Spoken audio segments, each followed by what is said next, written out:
चलिए आज की बिजनेस और फाइनेंस की बड़ी खबरों पर एक नजर डालते हैं। आज की सबसे बड़ी खबर सिर्फ एक नंबर में छिपी है जो एक बड़े इकोनॉमिक बदलाव का इशारा है। आरबीआई ने सबको चौंकाते हुए रेपो रेट में कटौती कर दी है, लेकिन अपना रुख न्यूट्रल रखा है। इसका सीधा मतलब है कि होम और ऑटो लोन सस्ते होने की उम्मीद अब बढ़ गई है। तो आरबीआई देश की इकोनॉमी की सेहत के बारे में और क्या कह रहा है, देखते हैं। आरबीआई ने अगले फिस्कल ईयर के लिए जीडीपी ग्रोथ का अनुमान बढ़ाकर 7.3% कर दिया है। और तो और महंगाई का अनुमान भी घटाकर सिर्फ 2% कर दिया गया है। ये एक बड़ी राहत है। इस ग्रोथ को सपोर्ट करने के लिए आरबीआई सिस्टम में 1.5 लाख करोड़ रुपए डालने की योजना बना रहा है। मार्केट ने इस खबर का जोरदार स्वागत किया। सेंसेक्स और निफ्टी दोनों ही बढ़त पर बंद हुए। इसी बीच नवंबर का जीएसटी कलेक्शन भी काफी मजबूत रहा, जो दिखाता है कि लोग जमकर खर्च कर रहे हैं।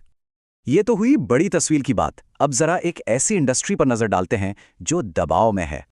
बात हो रही है इंडिगो की, जो एक बड़े ऑपरेशनल संकट से जूझ रही है। कई फ्लाइट्स पर असर पड़ा है। वजह है क्रू की भारी कमी, जिसके चलते सैकड़ों फ्लाइट्स या तो लेट हैं या फिर कैंसिल हो रही हैं।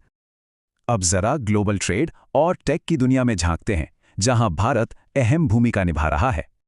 भारत एक साथ दो बड़े मोर्चों पर ट्रेड नेगोशिएशन कर रहा है, एक अमेरिका के साथ तो दूसरा रूस के साथ। टेक की दुनिया में भी हलचल है। एक बड़े इन्वेस्टर के कदम ने एआई बबल की चिंताएं बढ़ा दी हैं। सॉफ्टबैंक ने एनवीडिया में अपनी पूरी हिस्सेदारी बेच दी, जिससे एआई सेक्टर में ओवरहीटिंग का डर सताने लगा है।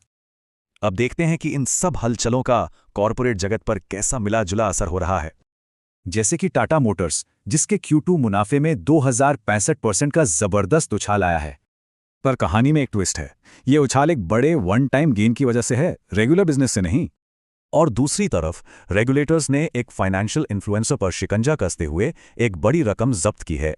सेबी ने इस इन्फ्लुएंसर को सिक्योरिटीज मार्केट से बैन कर दिया और 546 करोड़ रुपए की संपत्ति जब्त कर ली। तो एक तरफ मजबूत घरेलू संकेत हैं, दूसरी तरफ ग्लोबल अनिश्चितता। अब सवाल यह है कि मार्केट की दिशा कौन तय करेगा।